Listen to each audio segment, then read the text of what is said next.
Hey guys, it's collab time. It's collab time.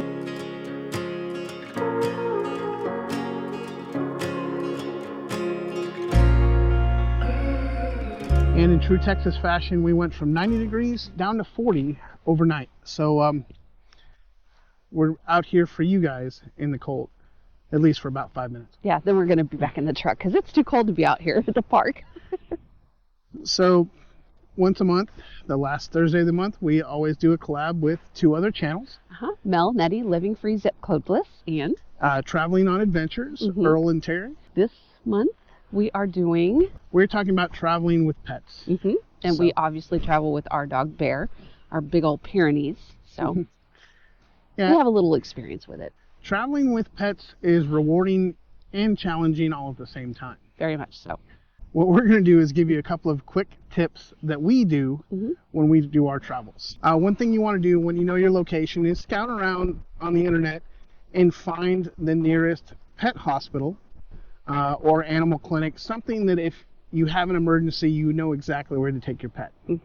That's very important that you know.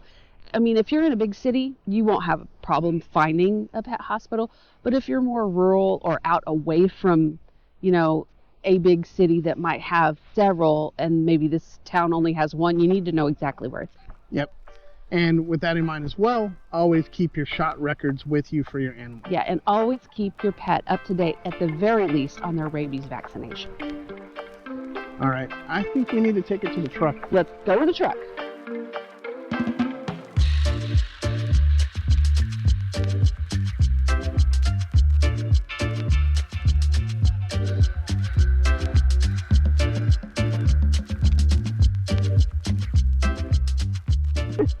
Welcome back. What if your pet has a prescription?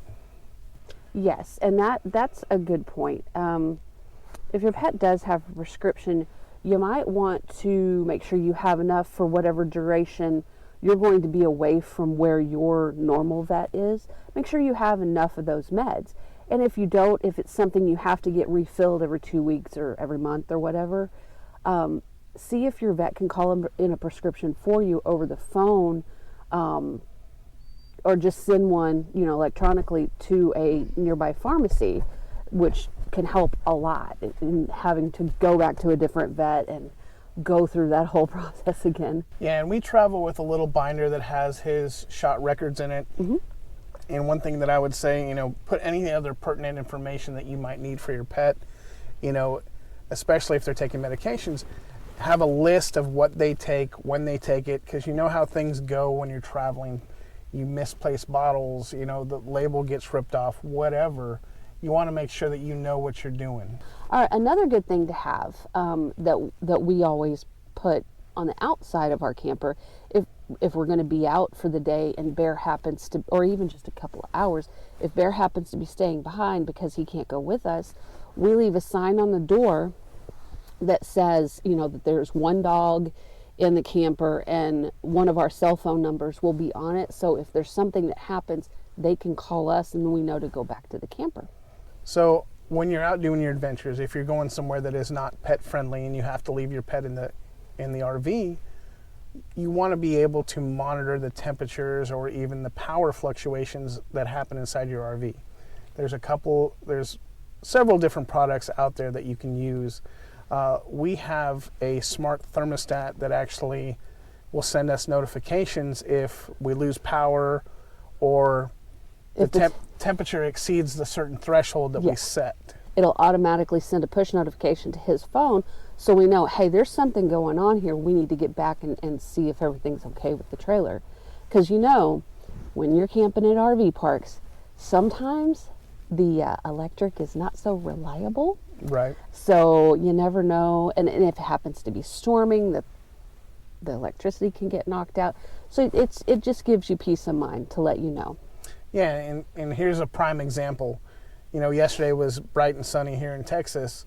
Today it's just above freezing, you know, and say, for example, we went out and went on a little adventure and the weather just turned on a dime.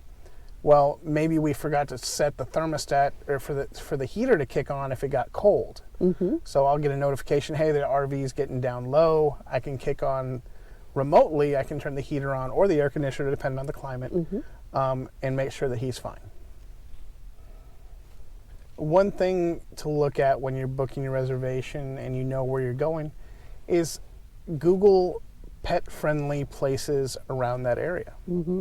Well, and Google pet-friendly RV parks. Some of them you might think they're pet-friendly, but then they have breed restrictions, they have size restrictions, they have restrictions on the amount of pets you can have, like you can only have 1 or 2 dogs. Well, you know, some people travel with 3 tiny ones, which, you know, wouldn't even equal one of him, you know. And always clean up after your pet. Oh my God, please. Please, please, please.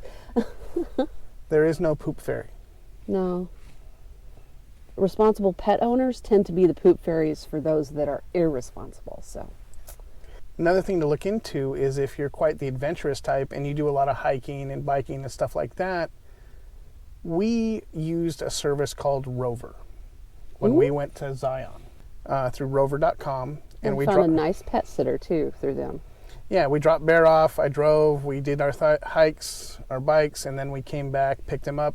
Everything was fine. They sent us pictures throughout the day showing what he was doing. Everything was good. We were very happy with the RVer service that we got. It's all individual people and they're all vetted and everything like that. So keep that in mind. If you want to do something and you can't bring your pet and you don't want to leave them alone, try something like that out. So in your planning stage, you know, one thing you want to do is Google pet-friendly places, not only RV parks, but things to do with your animal. We were very fortunate when we were in Colorado that Colorado is a very dog-friendly state. At least Colorado Springs was pet-friendly, I know that. But I mean, Bear got to walk across the bridge at Royal Gorge Bridge. He got to ride on the gondola across Royal Gorge Bridge. Yeah. We went all over Garden of the Gods, you know. Yeah, that's completely pet-friendly out there. Yeah. Lots of animals. Bear's been to Horseshoe Bend in Arizona. Yes. He's been to a couple different beaches here in Texas, you know. He did thoroughly enjoy the beaches, right? I mean, that water coming at him. He sees ducks and geese right now. He is not happy. He wants to go chase them even though they fly, and he doesn't. Hi, puppy. I know. As you can see, he's telling me all about it. We've figured out a lot of things for him as we've been traveling, because we've never not traveled while we've had him. He started out going RVing with us first trip, so that brings up another point. Make sure your pet is microchipped. Make sure your pet has a collar, at the very least has a collar with a tag and your name and phone number on it, and maybe the pet's name. That way, if somebody finds them, hopefully they will give you a call and you can get your pet back. Because if they're anything like this guy, when he gets out, he likes to run because it's a game. I'm just afraid his doofy self is going to get lost. Yeah. You know? Another thing to think about is when you're out in the public with your animal is every animal reacts to other animals and people differently. You could have the most obedient dog, but that doesn't mean that the dog that he's about to interact with is the same way. So always be cautious when you introduce your animal to other animals. Like we were out here today, he saw the ducks and geese, and at first he was fine. We're walking back to the truck, he decides he needs to chase them. You know, and dogs will react for reasons we don't even understand. So make sure you know, and just have your pet on a leash. There are leash laws for a reason. It's to keep your pet safe and other pets safe and people safe. You know, he will react to some people. I trust him on his judgment of people. Oh, absolutely. You know, and if he reacts to somebody, okay, I will stay farther away from them. So that's something to think about. Dogs will react to people. If he doesn't like your neighbor at a campground, there might be a reason why. Yeah, for sure. I mean, there's been times where he senses something that we don't, and later on we'll go, oh, you know what? I bet that's why he was acting the way he was. And I want to expand on something you said about leash laws. When you're at the campground, you know, make sure that you have a way to properly restrain your animal.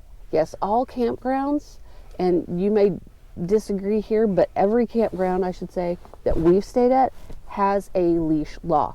All of the state parks have a leash law. They are not to be on a lead or tie out longer than 6 feet, and they are to be on a leash at all times. Yep. And people don't think that that's necessary. Oh, my pet is fine. They don't react, blah, blah, blah. You shouldn't let your dog roam onto other people's campsites. For one, you don't know how somebody else's animal is going to react, and that's just plain rude.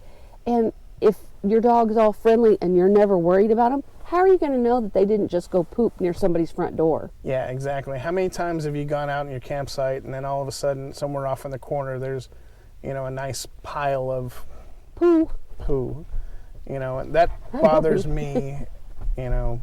Please, if you're traveling with a dog, be responsible for your dog. It's not only to prevent, you know, him being a nuisance for other people, it's for their safety too.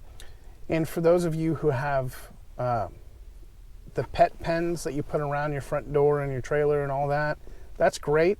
That's but awesome. Make sure when you book your site at the RV park that they allow them, because we're seeing more and more parks where you can't. Do your research. Oh yeah, research is key for, well, everything when you're RVing. That's all we got for you guys today. When you're done watching our video, if you would, check out our friends' videos. Yes, They're MelNetteLivingFreeZipcodeless and Traveling on Adventures with Earl and Terry. mm-hmm. Their information will be linked down below in the description, and their videos will be in our playlist. And I will put their well, not their links, but I will put their logos here and right over here, and that way you know what their logos look like. I'm going to put it right here, all the pet hair on his shirt, you know, and his lovely design. Oh yeah, pack a lint brush.